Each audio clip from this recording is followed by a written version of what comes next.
Every year you go into your doctor's office and get your annual physical checkup, right? And every year he says everything is looking fine. He asks you what medications you're on. He checks your respiratory rate. He checks your height and weight, measures both of those, takes your blood pressure, does all of the physical exams. And then by the end of it, looks at all your charts and just says, everything looks normal, right? You're healthy. But let me ask you this, right?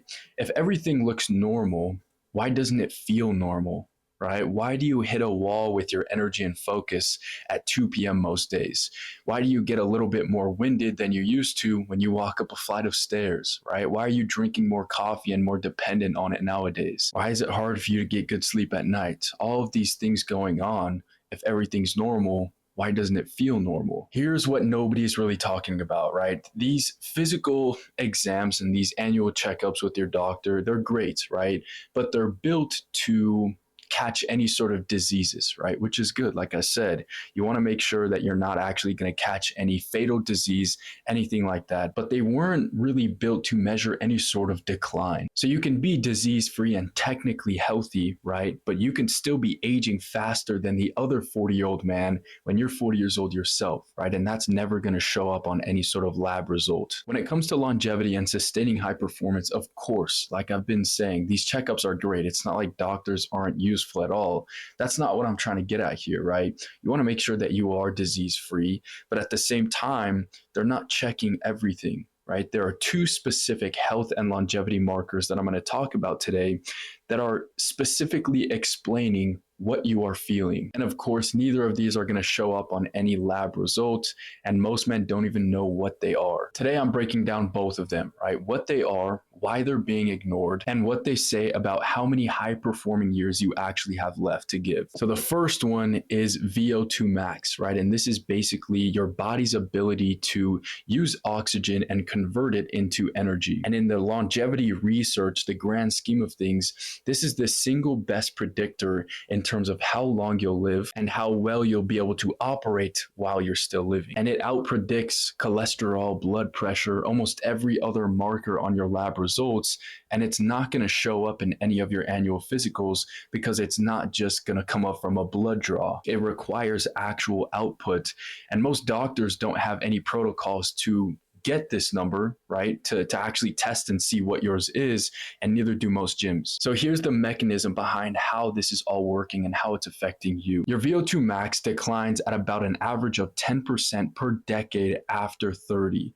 And that's only if you're not training for it specifically, right? But of course, if you don't even know what VO2 max is, you're not. And this metric is not a vague getting older signal or feeling, right? This is a measurable component when it comes to how your body is actually recovering, handling stress, your energy levels, everything, right? And the funny part about this is most people don't know about VO2 max, but the people who usually do know about this metric are endurance runners. And it makes sense, right? If you want to have better cardiovascular health, you want to have better endurance, you want to be able to use oxygen that you breathe for energy, as energy, right? And so a lot of endurance athletes use VO2 max as a great metric to show that they are improving, right, themselves in their sport. But other than that, nobody else really knows about it. And nobody else wants to really put any emphasis on it because when they learn about it, they think it's for endurance runners. But it's not just for them, right? It's also for really any high performer who wants to perform at their best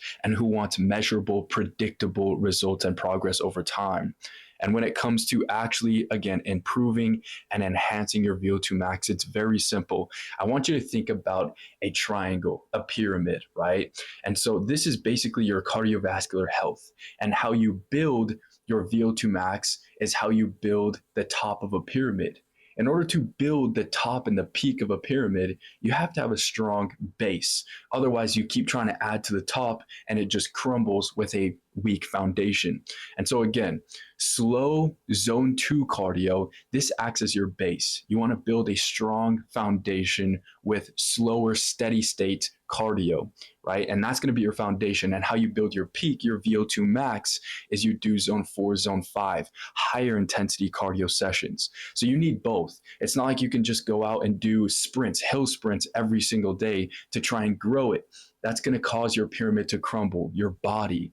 And so you need both. Grow your pyramid, both width and height. Most of my clients, when they come to work with me, of course, they've been doing cardio for 20 plus years now. You know what I mean? They've been doing this. They're not a beginner when it comes to doing cardio, but this whole time they've been doing their cardio without any real system behind it, right? Going out for jogs after a long workday, or hopping on the Peloton bike, doing a quick 20-minute workout in between work meetings, thinking that this is actually going to produce the results they want to see, when in reality, it's actually just making things worse. VO2 max improvements, it takes real structure and, like I said, a real system. Without it, it only adds more stress onto an already stressed nervous system. So the real structure is there, and when you implement it correctly, you can see results and improvements in as little as 4 weeks. The second metric that we're talking about is HRV, all right? That stands for heart rate variability. And this one specifically measures how well your nervous system is able to recover from the total load that you're putting on it, right? And this isn't just physical, this is not just from the gym, but this is business and workload, stress load, overall life load, right, from your responsibilities. And this is the specific marker that explains everything that you're feeling, but that you can't really explain to other people in words. You just feel it internally, right? It's when you can train 3 to 4 plus times a week, right? You can eat clean, try and get 7 to 8 hours of sleep at night, but then still wake up exhausted, still look in the mirror and wonder why you're not actually progressing. And so this is a really, really important one that nobody's really putting any emphasis on. And like I said, it's not just physical stress here, right? HRV is uniquely sensitive to cognitive and emotional stress, right? And so HRV is that metric that's representing and reflecting all of the load that your body is handling. A brutal business meeting or a crazy fundraiser event, something like that for work, right? That can tank your HRV just as hard, if not more so, than like a really super hard, intense workout. Same thing. Your brain and your body don't necessarily know the difference between a really hard set and just a really hard Tuesday from work, right? A 10-hour workday. At the end of the day, stress is stress. Load is load on your body. So what crushes your HRV most? Poor sleep architecture, alcohol consumption, especially before bed, right?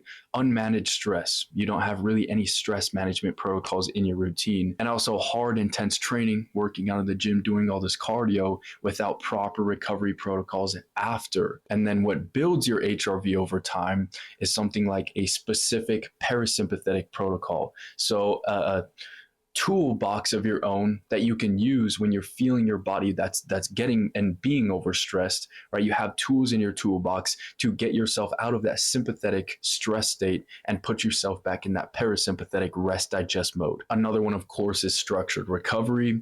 And then the most important one is training load that matches your real capacity load. And so if you wake up one day, horrible sleep, you have some sort of fitness tracker and it says you got very, very low recovery score, and then you go out and do a hill sprint or a really hard leg day, that just makes things worse, right? So matching your training load with what your body's telling you with your capacity load for the day. And so putting these together, you've got the explanation for everything that you've been feeling. Even when the doctor says that everything looks fine, you know how your body feels. You know what something could be wrong here in terms of your performance capacity. The energy crashes, the slower recovery time periods, your body not necessarily matching the standards that everything else in your life has been built to. Life and your health isn't supposed to naturally just decline as you continue aging. That's so common for people to think that as you get older, after the age of 30, that's it. Like you've hit your peak age at 30 with your health. Not true. Right? After 60, that's when your metabolism really starts to slow down. And so a lot of people use that as an excuse when in reality, it's not. Age is never an excuse for your declining health. It all comes down to having the right markers and metrics to keep track of. And in this case of what we talked about in this video, these are the two metrics that have been unmeasured your whole adult life. I've seen these two metrics reversed at any age, right? Including a 73-year-old client of mine who reversed his HRV, right? He improved it. His VO2 max is at 36, which is unheard of at that age. And that helped him get his metabolic age down to 40 years old, right? Or many other clients who have seen improvements in both metrics and both aspects, leading to better success and higher performance. So not just focusing on getting six-pack abs, right? But focusing on real health and longevity metrics that produce all of the great results in the end. And then, of course, the body comes along for the ride no matter what, right? So their progress has never been just because of luck. It's because they had someone to actually help them track what truly matters most. So after listening about everything that I've had to say today in this video, if you've been feeling this sort of decline, even after hearing your doctor say that you're technically healthy and that everything looks normal, but you want to take your health to that next step, you want to feel like your 30, 20-year-old self again, it is possible, right? And I can show you exactly how to get there. If that's something you're looking for, go to the description of this video. There's going to be some quick instructions on how you can get in contact with me, and we can personally have a conversation and see what needs to be fixed, what small adjustments need to be made for you to get the best results.